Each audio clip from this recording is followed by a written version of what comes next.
Só o Senhor Jesus é bom. A missão dos 70 entre os discípulos, é delineada aqui no livro de Lucas. Lucas 10, 1 a 12 diz, dando continuidade aqui ao nosso estudo, e os vídeos que vemos gravando, que depois disso o Senhor designou outros 70 e os enviou de 2 em 2 para que o precedessem em cada cidade e lugar onde ele estava para ir. Ele fez a seguinte advertência: a seara é grande, mas os trabalhadores são poucos. Rogai, pois, ao Senhor da seara que mande trabalhadores para a sua seara. Ide, eis que eu vos envio como cordeiro para o meio de lobos. Não leveis bolsa, nem alforje, nem sandálias, e a ninguém saudais pelo caminho. Ao entrares numa casa, dizei, antes de tudo, paz seja nessa casa. Então, ao invés de estar com alguns que acham que para levar a mensagem tem que estar bem vestido, com um carro ou alguma coisa que possa mostrar o quanto da fidelidade de Deus na vida dele, aqui tem uma passagem interessante, que mostra que quanto mais simples e mais sem carregar nada com você, que dê algum tipo de status, ostentação, porque o Evangelho é simples e ele não te garante nada além da paz que é encontrada, que ele fala aqui que se for encontrada na casa, que deixe essa paz também. Se houver ali um filho da paz, repousará sobre ele a vossa paz. Se não houver, voltará sobre vós. Permanecei na mesma casa, comendo e bebendo o que eles tiverem, porque digno é o trabalhador do seu salário. Não andeis a mudar de casa em casa. Quando entrares numa cidade e ali vos receberem, comei do que vos ofereceis também.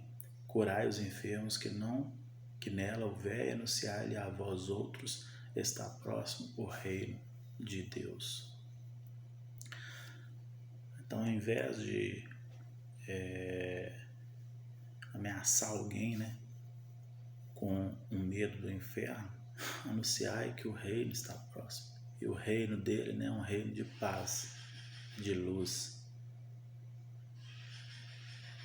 Porque o juízo vai vir, mas ainda não é o momento de anunciá-lo. Quando, porém, entrares na cidade e não vos receberes, sai pela rua e clamai, até o pó da vossa cidade, que se nos pegou aos pés, sacudimos contra vós outros. Não obstante, sabei que está próximo o reino de Deus. Digo-vos que naquele dia haverá menos rigor para Sodoma do que para aquela cidade, porque ela teve, por contemplar alguém que levasse a mensagem das boas novas, não de um medo, mas de boas novas, para que o Evangelho é para que nós sucedamos bem, E ainda temos o ai das cidades impenitentes, que já vimos essa passagem no livro de Mateus 11, do versículo 20 ao 24, e agora novamente temos em Lucas 10, de 13 a 16, vídeo gravado já, vídeo 215, por sinal. Aí agora nós temos o regresso dos 70, o ai das cidades, aí, como nós já estudamos, ele fala das cidades, que ai delas, porque elas tiveram alguém que é maior, do que aqueles que anunciaram, por exemplo, como Nínive, que teve Jonas, e ai das cidades como Corazim, Betsaida, Tiro, Sidom, né? Porque Tiro e Sidom, diferente de Corazim e Betsaida, viram, né, a operação de milagre, e ao ver essas operações de milagre, elas teriam arrependido. Porém, Corazim e Betsaida, que vê agora Jesus fazendo esses milagres, né? Porém, em Tiro e Sidom não se viu. E Tiro e Sidom, ele foi julgado muito pela arrogância contra Israel, né? E Israel, esses por acharem que era melhor do que os outros, né? Por ser escolhido para ser sacerdote, e não porque era mais bonitinho do que os outros. Então ele diz aqui sobre Corazim e Betsaida, faz essa comparação, né? Que essas agora veem, né, os milagres. E aí o regresso dos 70 é narrado aqui em Lucas 10, né, 17 a 20, que diz que então regressaram os 70 possuídos de alegria, dizendo: Senhor, os próprios demônios se nos submetem pelo teu nome. Mas ele lhe disse, né, eu via Satanás caindo do céu como um relâmpago, para mostrar, né, a decadência do mal. Eis aí vos dei autoridade para pisar de serpentes e escorpiões e sobre todo o poder do inimigo, e nada absolutamente vos causará dano. Então ele faz uma analogia aqui ao mal caindo. O homem colocou o mal para dentro, né, ao comer do fruto, e todos têm o mal. Mas ao procurar colocar um pouco de Jesus, ele dá autoridade, né? Ele fala aqui, para pisares serpentes e escorpião, e sobre todo o poder contra o inimigo, e esse não lhes fará dano. Não obstante, alegrai-vos, porque o Espírito se vos submetem, e sim, porque o vosso nome está arrolado nos céus. Então a única forma do nome ser rolado no céu é através do nome de Jesus, que é esse que remiu, né, todos nós. Sobre Jesus sendo o salvador dos humildes, né, nós vemos aqui em Lucas 10, de 21 a 24, que ele fala que, né, que graças te dou, Pai, Senhor do céu e da terra, por ocultastes essas coisas aos sábios instruídos e revelaste aos pequeninos. Isso nós também já estudamos, né? Já lemos em Mateus 11, de 25 a 27, também no vídeo 215. Sobre o bom samaritano, é um relato novo aqui no livro de Lucas, que nós temos aqui em Lucas 10, de 25 a 37, que diz que: E eis que certo homem, intérprete da lei, se levantou com o intuito de pôr Jesus à prova. E a maioria daqueles que estudam para ter conhecimento, para sobrepujar pela vaidade de conhecimento, não pela mudança, né, do comportamento, ele geralmente faz provas, né, a outros que possa vir eventualmente a levantar alguma informação, e ele sempre vai procurar fazer isso que o intérprete da lei fez aqui. Então, no intuito de pôr Jesus à prova, disse: Mestre, que farei para herdar a vida eterna? Então Jesus lhe perguntou: que está escrito na lei? Como interpreta? Porque o importante é como interpretas, né?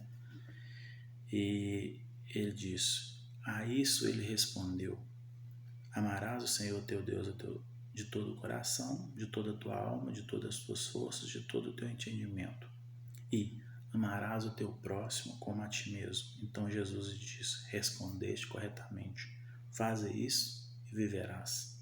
Ele, porém, querendo justificar-se, perguntou: Jesus, quem é o meu próximo?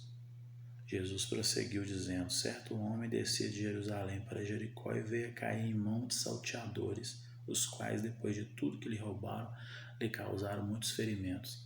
Retirando-se, deixou-o semi-morto. Casualmente descia um sacerdote por aquele mesmo caminho e, vendo, passou de largo.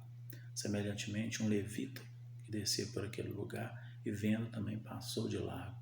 Certo samaritano que seguia o seu caminho passou-lhe perto e, vendo, compadeceu-se dele. E chegando, se pesou-lhe os ferimentos, pensou-lhe os ferimentos, aplicando-lhe óleo e vinho e colocando sobre seu próprio animal, levou-o para uma hospedaria e tratou dele. No dia seguinte, tirou 2 denários e os entregou ao hospedeiro, dizendo: cuida deste homem, e se alguma coisa gastares a mais, eu te indenizarei quando voltar. Qual destes 3 se aparecia ter sido para você próximo do homem que caiu nas mãos dos salteadores? Respondeu-lhe o intérprete da lei, o que usou da misericórdia para com ele. Então ele lhe disse: vais e procede tu de modo igual. Então, você vê que lá em Mateus, quando termina, ele fala que naquele dia, ele não fala assim, não que os comportamentos humanos, né, a forma com que cada um procede é correta, mas ele não fala de defeitos dos seres humanos, né, e possíveis erros e pecados. Ele fala muito lá em Mateus 24, 25 sobre: tive nu e não me deste vestir, tive sede e não me deste beber, tive fome e não me deste comer. E naquele dia é esses aí que ele vai virar e vai falar: faça de mim, maldito, porque eu não os conheço. Então hoje pregar um evangelho muito diferente, né? E aqui sobre o bom samaritano, mais uma lição nesse sentido. Porque quando você faz o bem, geralmente você nega, né, a si mesmo. Porque geralmente a gente quer o conforto, é buscar, né, algo em torno do nosso conforto, do nosso bem-estar, sem pensar no outro. E às vezes nós temos já o bastante, o suficiente, mas não enxergamos, né, isso. E ainda tem um novo relato sobre Marta e Maria, né, em Lucas 10, de 38 a 42, que é muito interessante, pertinente, que indo ele de caminho, entrou Jesus num povoado e certa mulher chamada Marta hospedou na sua casa. Tinha ela uma irmã chamada Maria e esta quedava-se assentada aos pés do Senhor e ouvia-lhe os ensinamentos. Marta agitava-se de um lado para o outro, como nós, né? Ocupado em muitos serviços. Então se aproximou de Jesus e disse: Senhor, não te importas que minha irmã tenha deixado que eu fique a servir sozinha? Ordena-lhe, pois, que venha ajudar-me. Respondeu-lhe o Senhor: Marta, Marta, andas inquieta e te preocupas com muitas coisas. Entretanto, pouco é necessário, ou mesmo uma só coisa. Maria, pois, escolheu a boa parte, e esta não será lhe tirada. É interessante que a gente fala muito que a pressa é inimiga da perfeição. E quem é perfeito? Deus. E quando estamos apressados, nós ficamos longe de quem? De Deus. Por quê? Porque ao ter pressa, nós perdemos, né? Deixamos de perceber os sinais, né, que às vezes ele nos dá através, né, do dia a dia. A oração dominical também já lemos, né, que é o nosso mais conhecido como Pai Nosso.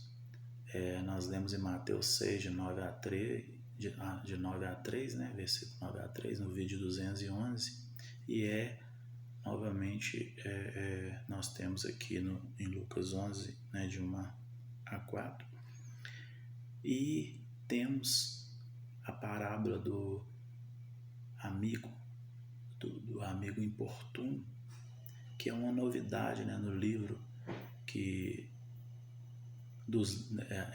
novidade, né, dos livros que já lemos, e vai que, por exemplo, em Lucas 11, de 5 a 8, né, essa parábola, ela procede, né, depois a Jesus incitando-nos a orar. E é muito interessante porque diz que Jesus, né, qual dentre vós, tendo um amigo e este procurá-lo à meia-noite, e lhe disser, amigo, empresta-lhe 3 pães, pois meu amigo, né, chegando de viagem, procurou-me e eu não tenho o que lhe oferecer.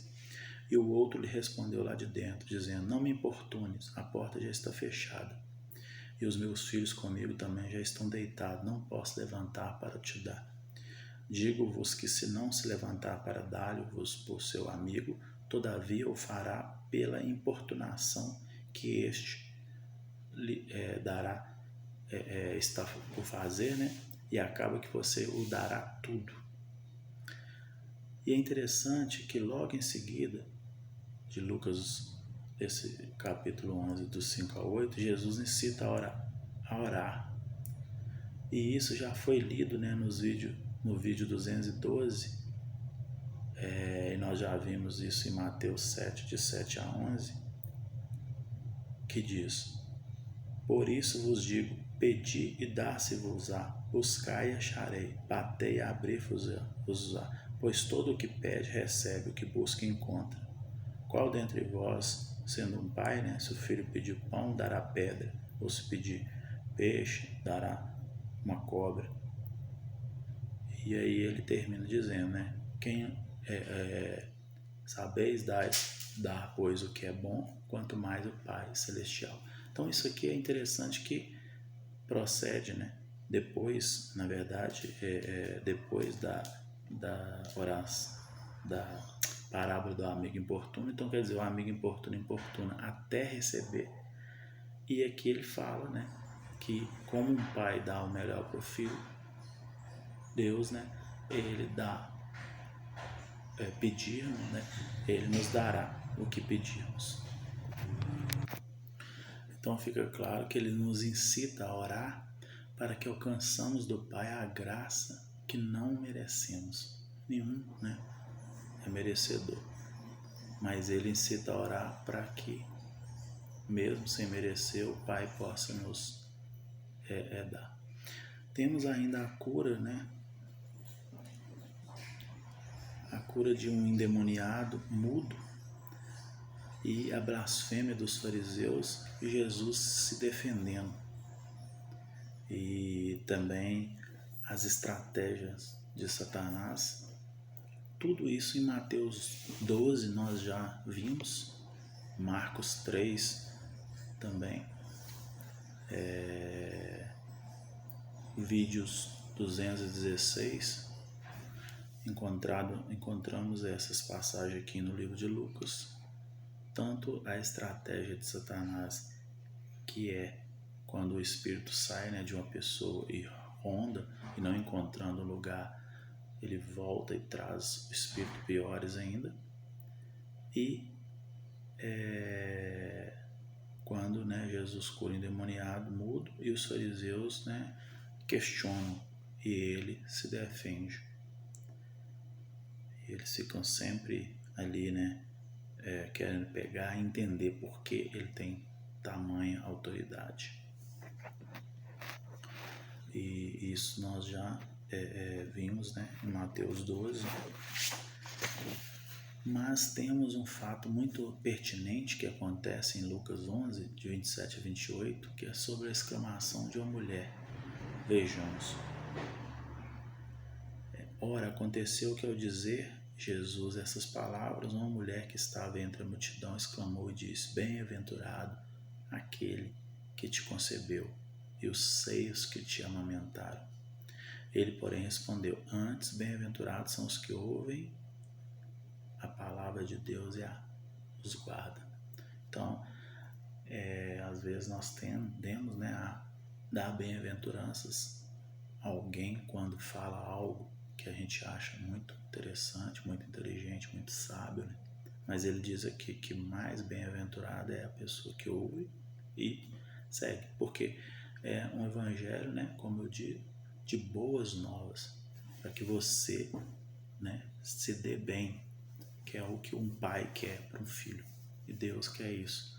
Então, independente de como alguns pensam, né, Deus ser um Deus sático e cético, sático, né, na verdade, um cético, né, cético às vezes somos nós. Deus, imaginar um Deus sático que fica ali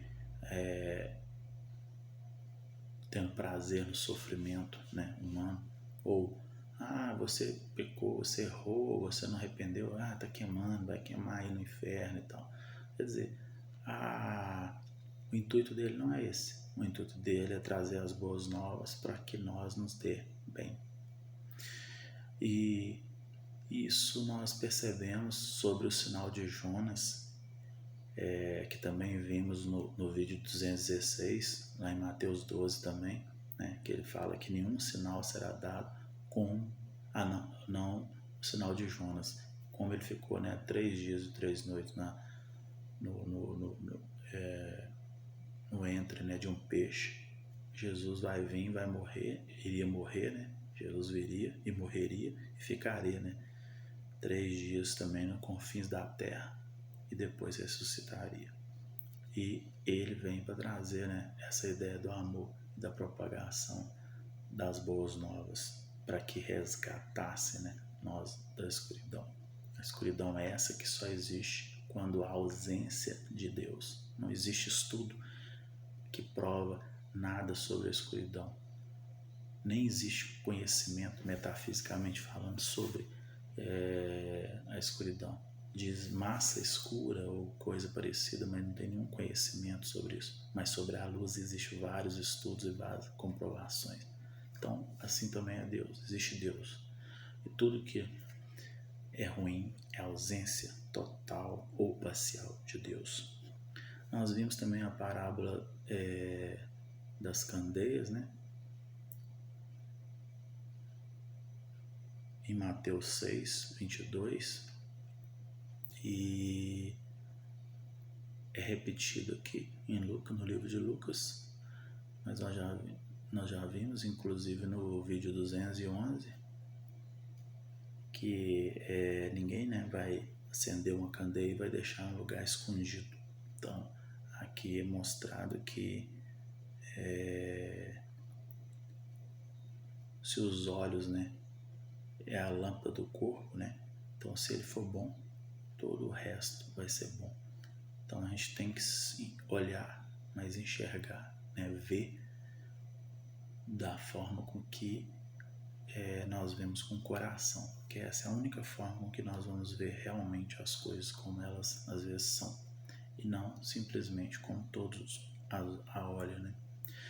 Jesus, ele novamente censura os fariseus em Lucas 11, do 37 ao 44, que diz que ao falar Jesus essa palavra, um fariseu convidou para ir comer com ele. Então, entrando, tomou lugar à mesa. O fariseu, porém, admirou ao ver que ele não lavava primeiro a mão antes de comer. Provavelmente, talvez ele fez isso até para causar isso mesmo, né? E o Senhor, porém, lhe disse: vós, fariseus, limpai o exterior do corpo e do prato, mas o vosso interior está cheio de rapinas e perversidade. Insensatos, quem fez o exterior não é o mesmo que fez o interior? Antes da esmola do que tiverdes, e tudo vos será limpo. Mas ai de vós, fariseus, porque dai o dízimo da hortelã, da arruda, de todas as hortaliças, desprezais a justiça e o amor a Deus. Desviei, porém, fazei estas coisas sem omitir aquelas, ou seja, não adianta fazer uma coisa e não fazer a outra. Ai de vós, fariseu, porque gostais das primeiras cadeiras, das sinagogas e das saudações nas praças. Ai de vós que sois como a sepultura, invisíveis, sobre a quais os homens passam sem o saber. Então, vê o externo, mas o interno só Deus sabe, né? Inclusive, ele fala também que ai dos intérpretes da lei, em Lucas 11, 45, né? Ele diz: então respondeu um dos intérpretes da lei, disse a Jesus: mestre, dizendo essas coisas também nos ofende a nós outros. Mas ele respondeu: ai de vós também, intérpretes da lei, porque sobrecarregais os homens com fardos superiores às suas forças, mas vós mesmos nem com um dedo os tocais. Ai de vós, porque edificais os túmulos dos profetas que vossos pais assassinaram. Assim sois testemunhas e provais com cumplicidade as obras dos vossos pais, porque eles mataram os profetas e vos edificaram os túmulos. Então, às vezes ao ter conhecimento, né, você, igual eu falo, você anuncia o amor de Cristo. A pessoa ao conhecer Cristo, ao apaixonar com Cristo, né, esse amor vai fazer com que Cristo trabalhe na vida da pessoa para que ela mude aos poucos, para que ela melhore.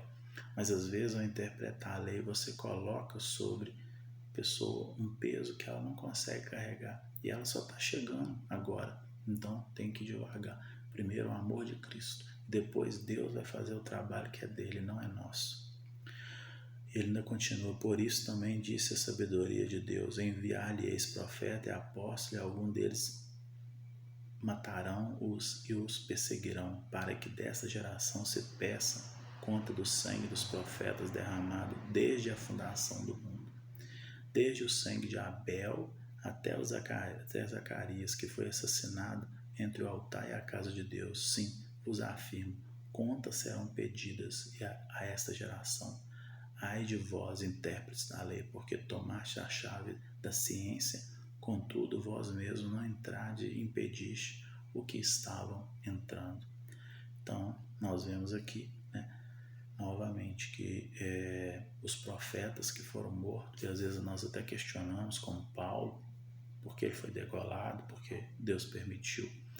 E na justiça de Deus, às vezes, existem coisas que não ele faz, mas ele permite para que algo maior, para que a justiça seja observada, porque se ele às vezes intervisse, igual alguns falam, porque ele não acabou com o mal de uma vez por todas, antes de tudo.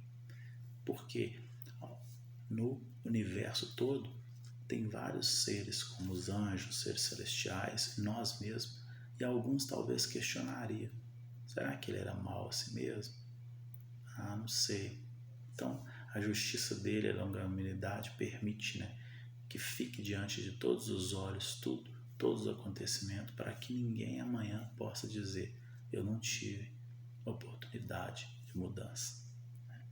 E o que for condenado, este, né, que vai ter esse inferno, que é esse inferno da mente, da consciência, né, ao tomar decisões equivocadas e entrar, né, nesse inferno, esse também não vai poder dizer contra si, né, que foi injustiçado. Então é muito interessante essa questão.